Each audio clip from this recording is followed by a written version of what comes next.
Bwana Yesu asifiwe sana, mpendwa mtazamaji wa MHAE TV. Karibu tena katika kipindi chetu cha mkate wa leo. Leo ni Jumatatu ya Pasaka. Hebu tujikumbushe baadhi ya mambo yaliyotokea jana wakati Yesu alipofufuka. Injili ya Luka mtakatifu sura ya 24. Tuanze mstari wa 13.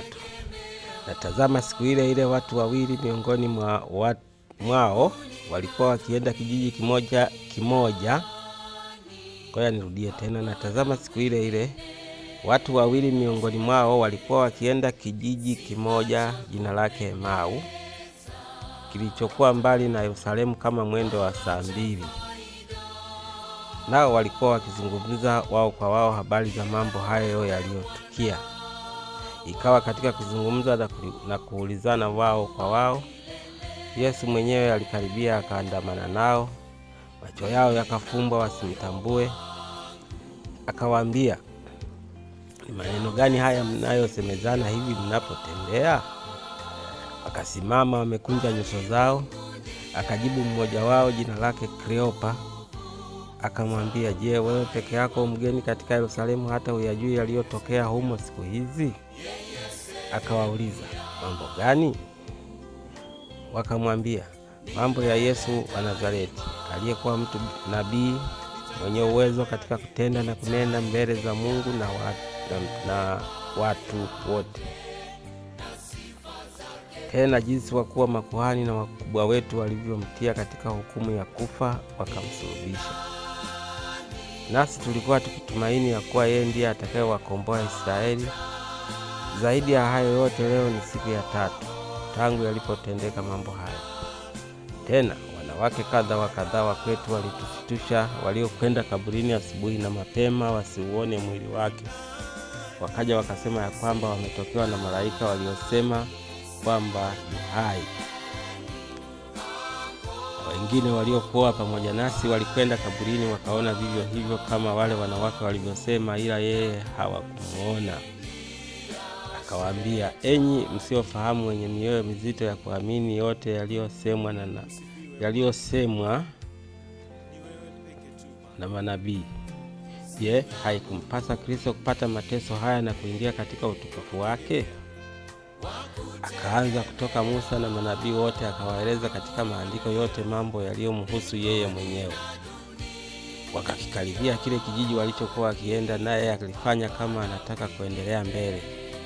Wakamshawishi wakisema, kaa pamoja nasi, kwa kuwa kumekuchwa na mchana umekwisha. Akaingia ndani kaa nao. Ikawa alipokuwa ameketi chakulani, alitwaa mkate, akaubariki, akaumega, akawapa. Yakafumbuliwa macho yao, wakamtambua. Kisha akatoweka mbele yao. Wakaambiana, je, mioyo yetu haikuwaka ndani yetu hapo alipokuwa akisema nasi njiani na kutufunulia maandiko? Wakaondoka saa ile ile wakarejea Yerusalemu, wakawakuta wale 11 wamekutanika, wao na wale waliokuwa pamoja nao, wakisema, Bwana amefufuka kweli kweli, naye amemtokea Simoni. Amen. Leo ni Jumatatu ya Pasaka.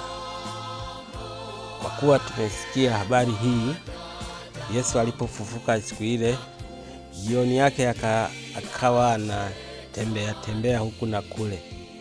Akakutana na vijana wawili wanaenda zao Emau, nje kidogo ya Yerusalemu. Na wakiwa wanatembea walikuwa wanahojiana kuhusu jambo hilo la Yesu Kristo. Naye akaungana nao, akawasalimia, jamani vipi? Wakasema, jambo. Akasema, mnaongea nini hapa mnapotembea? Wakasimama, Biblia inasema wamekunja nyuso zao kwa hasira. Kwa nini unatuuliza? Wewe ni mgeni peke yako hapa Yerusalemu, usijue yaliyotokea? Akawauliza tena, ni mambo gani? Basi ikabidi wamjibu. Akasema, habari za Yesu, wewe hujasikia wale yule mtu mashuhuri tuliyodhani atatuokoa si wa Israeli, lakini wakubwa wetu wamemsulubisha, wamemuua, na leo ni siku ya 3, wewe hujui tu? Tena zaidi ya hayo, leo wamama walienda kaburini kule kaburini wakakuta hayupo, wakasema wametokewa na malaika walioambiwa kwamba Kristo huyo amefufuka hayupo.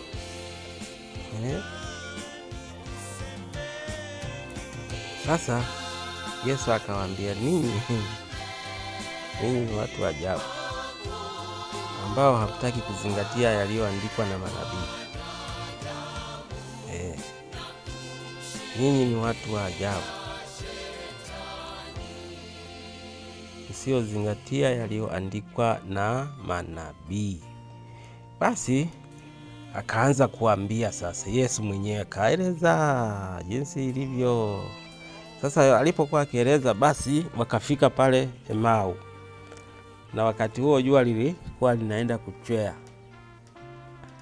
Lilikuwa linaenda mawio, yani kutumbukia kwa jua.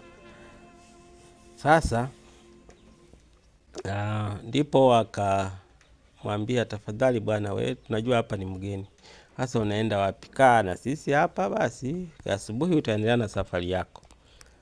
Yesu akaingia, akakubali, akaingia akakaa nao pale kwao. Ikaandaliwa chakula, saa ya kula kile chakula, ndipo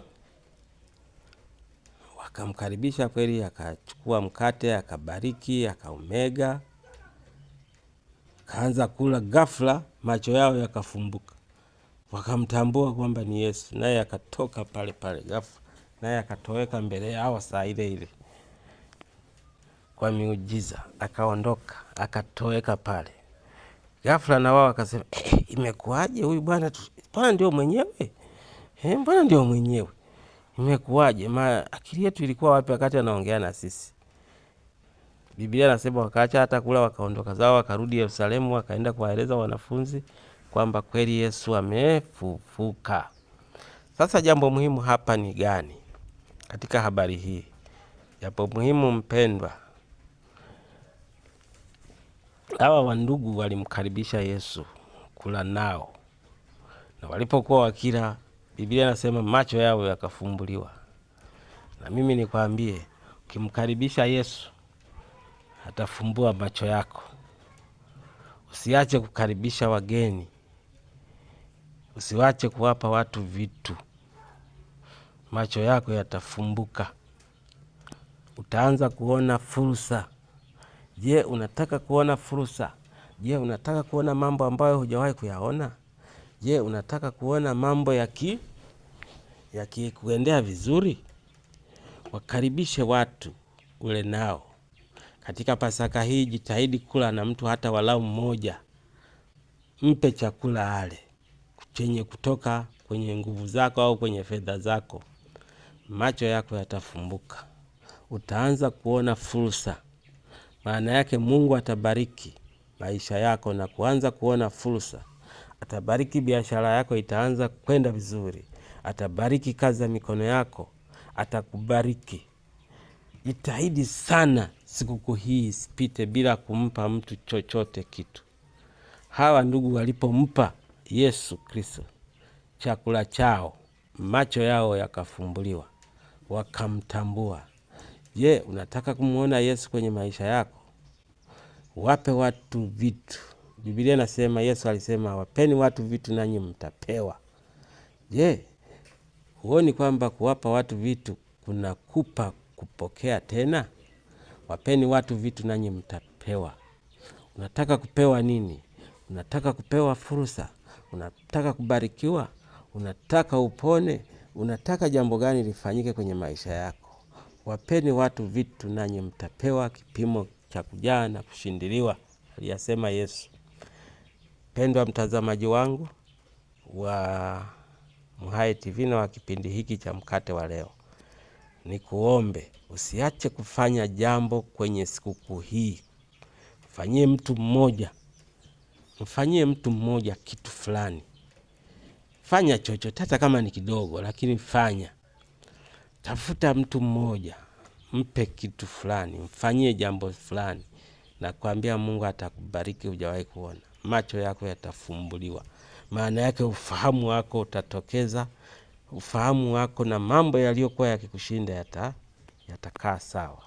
Mungu wa mbinguni akubariki, nikutakie kila laheri. sikukuu hii. Sikukuu hii kwako ikawe njema. Azimia moyoni mwako kufanya jambo, ikiwezekana kabla ya hili juma halijaisha. Fanya jambo kwa mtu, ikiwezekana kabla siku hii haijaisha. Fanya jambo kwa mtu mmoja tu. Hawa walimkaribisha mtu mmoja nyumbani kwao. Yesu akafumbua macho yao. Walikuwa hawaoni, walikuwa hawamtambui Yesu, lakini ghafla kwa sababu tu ya chakula walichompa akafumbua macho yao. Je, unataka kufumbuliwa? Je, unataka kuona mambo ambayo ulikuwa huoni? Je, unataka kufikia malengo yako ambayo ulikuwa hujafikia? Mpe mtu mmoja kitu chochote ambacho katika sikukuu hii atakukumbuka. Sio lazima kiwe kikubwa wala sio lazima kiwe kidogo, lakini kitu ambacho kiko katika uwezo wako, na Mungu wa mbinguni atakufanyia jambo ambalo hutasahau na wewe.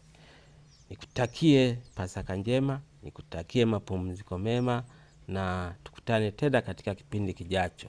Ombi langu ni kwamba usiache kuniunga mkono kwa kusubscribe katika akaunti yangu ya YouTube ya MHAE TV, na kubonyeza ile kengele, kulike na kucomment.